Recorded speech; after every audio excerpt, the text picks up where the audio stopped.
तो alright friends, हम लोग कर रहे हैं पोटेंशियोमीटर पे कुछ न्यूमेरिकल्स। पहले हमें कॉन्सेप्ट क्लियरिंग क्वेश्चन ले रहे हैं सीसीक्यू। Correct. Potentiometer wire is connected to an ideal battery of diameter of the wire is doubled, other things remaining same. मतलब चाहे वायर का रेजिस्टिविटी, वायर की लेंथ एक्सेट्रा ये सब same. How will the balancing length of a given unknown voltage be affected? अब other things remaining same, ये कुछ क्या remaining same है ये अपने को सोचना पड़ेगा. और अगर वो नहीं भी बोलता कि other things are same, तो जो जिस के भी बारे में जानकारी नहीं दी है और हमें जिसकी जरूरत पड़ रही है, वो हम हमेशा as a matter of rule to make simplifying assumptions we always assume them to be constant.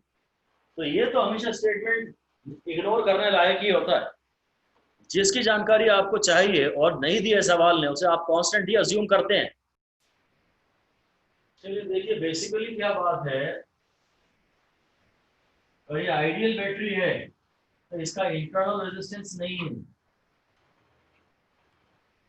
तो जो भी बैटरी का वोल्टेज है हमेशा वही वायर पे गिरेगा, क्योंकि वोल्टेज को गिरने की और कहीं जगह ही नहीं.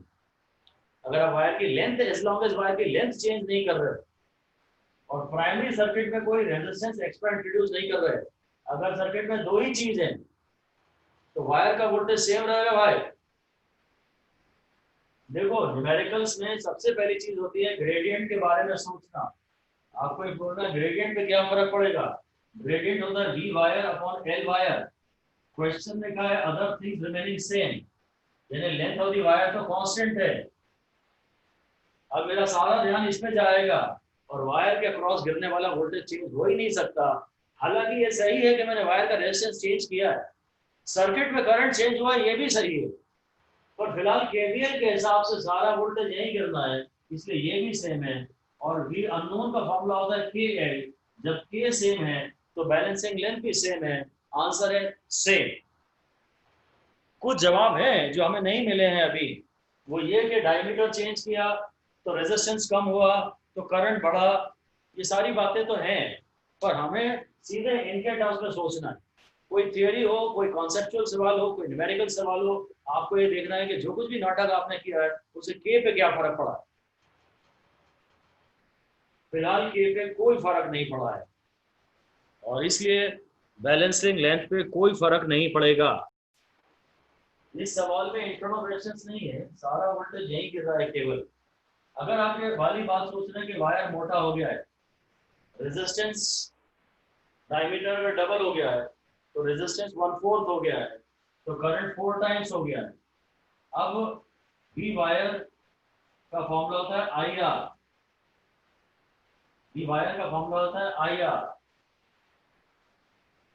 ठीक है. और ये जो I है, मतलब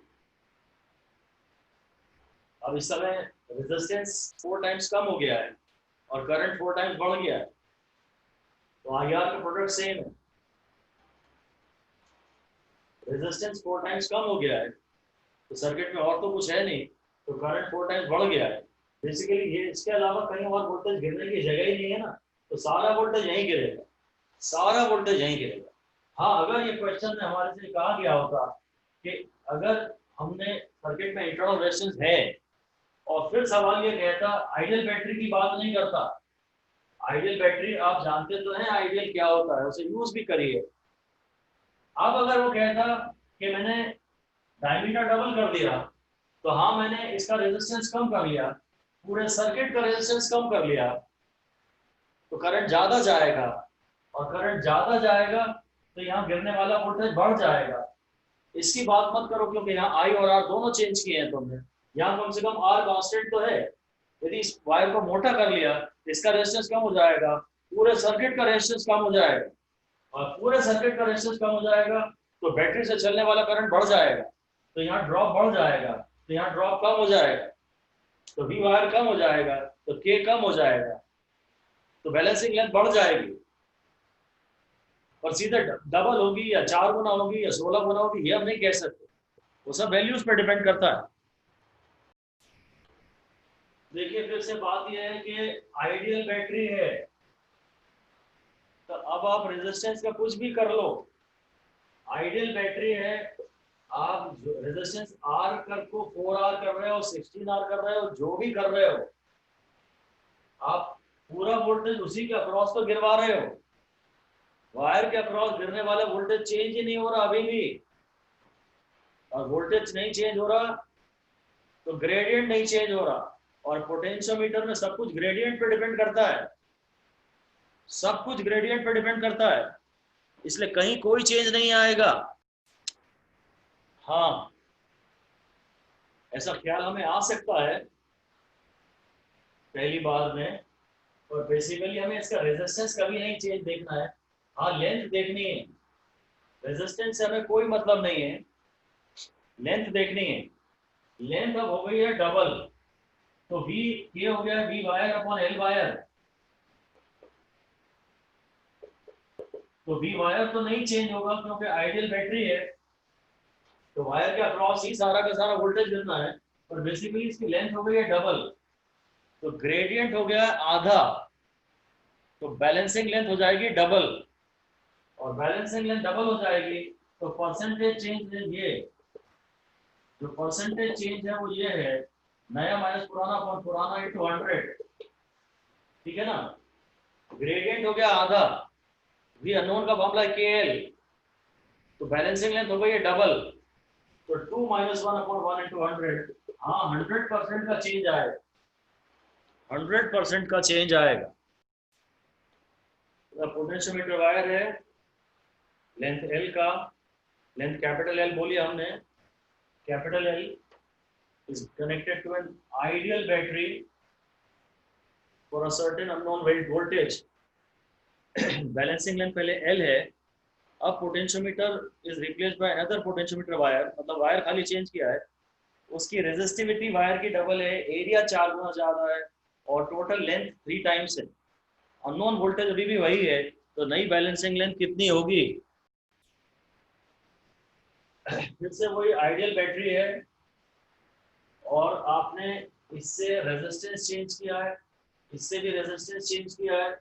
अगर आइडियल बैटरी है तो वायर का वोल्टेज तो नहीं चेंज हुआ, ये जो V वायर है ये तो नहीं चेंज हुआ, पर आपने L वायर चेंज कर लिए, तो K डैश जो आ गया ना पुराना, वो है V wire upon L wire, और L वायर हो गया 3L, तो K डैश है K/3, और V अननोन होता है KL, और ग्रेडियंट 1/3 हो गया है, तो बैलेंसिंग लेंथ 3 टाइम्स हो जाएगी, आंसर है 3L।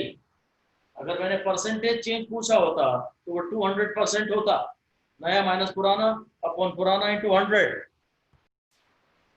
अब इस टाइप के सवालों में फिर हम एक कंक्लूजन बना सकते हैं कि अगर आइडियल बैटरी है, अगर आइडियल बैटरी है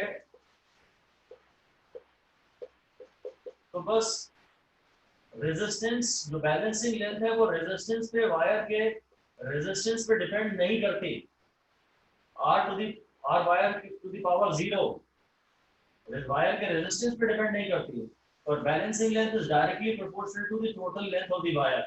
ये कंक्लूजन दिमाग में रख लीजिए। अगर आइडियल बैटरी है तो वायर का कुछ भी चेंज कर लो, फर्क नहीं पड़ेगा, उस समय जो बैलेंसिंग लेंथ है that will always be directly proportional to length of the wire. अगर length of the wire 3 times हो गई है तो बैलेंसिंग लेंथ 3 टाइम्स हो गई है। हमने पिछले सवाल में कहा था कि वायर की लेंथ को खींच के डबल कर दिया, कि ऐसे भी किया तुमने, बस डबल कर दिया ना, वायर की लेंथ पे सिर्फ बैलेंसिंग लेंथ डिपेंड करेगी, जितनी वायर की लेंथ बढ़ जाएगी बैलेंसिंग लेंथ भी उतनी ही बढ़ जाएगी आइडियल बैटरी के केस में।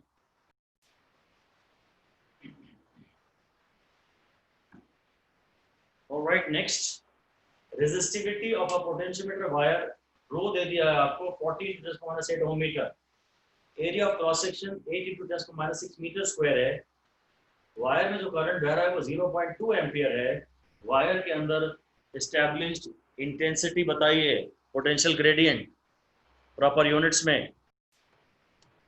देखिए कह रहे हैं रेजिस्टिविटी दे दी, एरिया दे दिया, ग्रेडियंट निकालना है, तो ग्रेडियंट का पहला फॉर्मूला है basically V wire upon L wire, तो V वायर है IR/L, तो जो K है वो है I into R by L। कभी कभी वो बोलेगा करंट इतना है और रेजिस्टेंस ग्रेडियंट इतना है। इसकी यूनिट होती है रेजिस्टेंस पर मीटर, ओम पर मीटर। रेजिस्टेंस ग्रेडियंट की यूनिट है ओम पर मीटर, और ये इसने ओम इंटू मीटर में दिया, बकायदा ये रो ही दिया हुआ है। तो मैं इसको आई रो बाय ए भी लिखता हूँ। ए का फॉर्मूला है आई बाय एल और rho L by A. L और एल कैंसिल हो गया, तो यह है आई रो बाय ए। अब वैल्यूज डाल दीजिए। आई जो है वो है 0.2, तो 2 इंटू 10⁻⁻1 इंटू रो। रेजिस्टिविटी है ये ओम मीटर में, तो 4 into 10⁻7, 4 into 10⁻7 upon area. Area है 8 इंटू 10⁻6,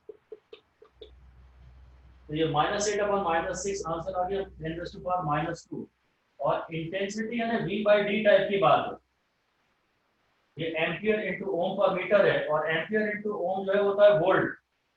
ये इंटेंसिटी है बेसिकली, इसकी यूनिट है वोल्ट पर मीटर।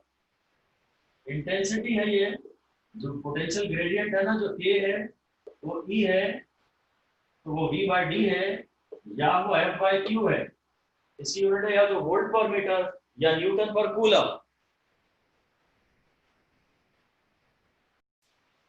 नेक्स्ट वायर है, पोटेंशियोमीटर वायर की लेंथ है 1 मीटर, सीरीज में जोड़ा है 490 ओम के एक रेजिस्टेंस से और 2 वोल्ट बैटरी से।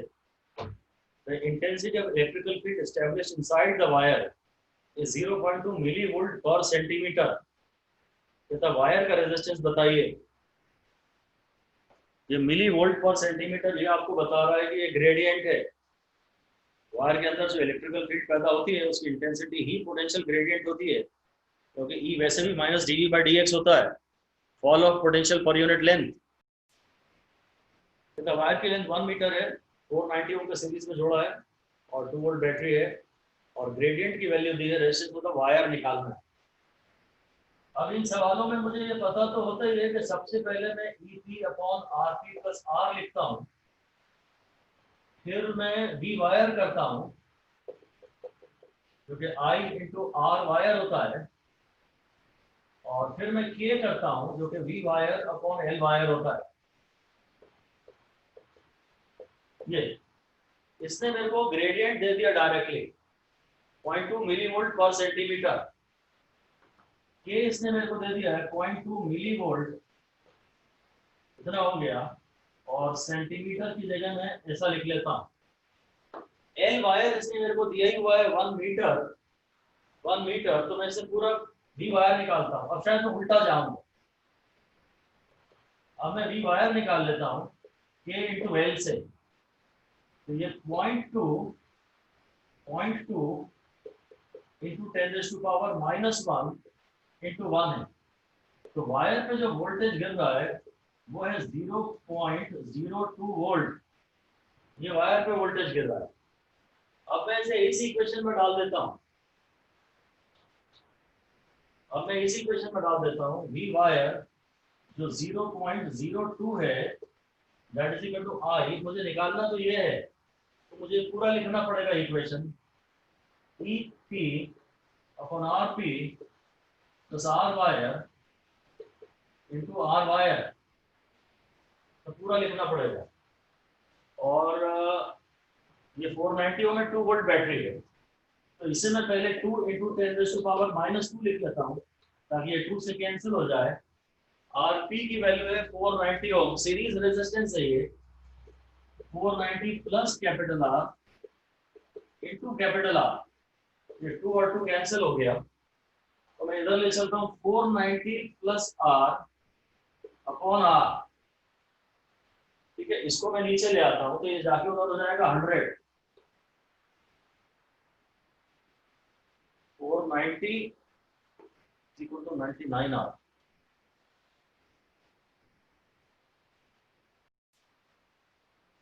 ओके, तो इस तरह से यहाँ पर आंसर आ रहा है 490 is equal to 100 R minus R। तो 490 इज इक्वल टू 99 R आ रहा है ना। तो तो जो R आ रहा है वो अप्रोक्सीमेटली 490 अपॉन 100 आ रहा है, यानी 4.9 ओम होगा। 4.9 से थोड़ा सा बड़ा है, 4.94 to be precise, 4.94 to be precise. ये है जो R की वैल्यू है वो 4.9 है, अप्रॉक्स 4.94 चलेगा, जो भी है 5 भी चलेगा, 5 भी चलेगा। यहाँ हमारी इक्वेशन ये आ रही है 490 plus R upon R is equal to 100। So 490 plus R is equal to 100R. So 490 is equal to 99R. तो R is equal to 490 upon 99। अब इसके बाद सारी बात डिपेंड करती है काय पे, ऑप्शंस पे। ऑप्शंस जो है वो फिर 5 ओम से जो भी थोड़ा सा छोटा है 4.9 ऑप्शंस पे दिया है ऐसा। तो दिस इज द आंसर 4.9 ओम, या इसके आसपास के आंसर्स सही हैं।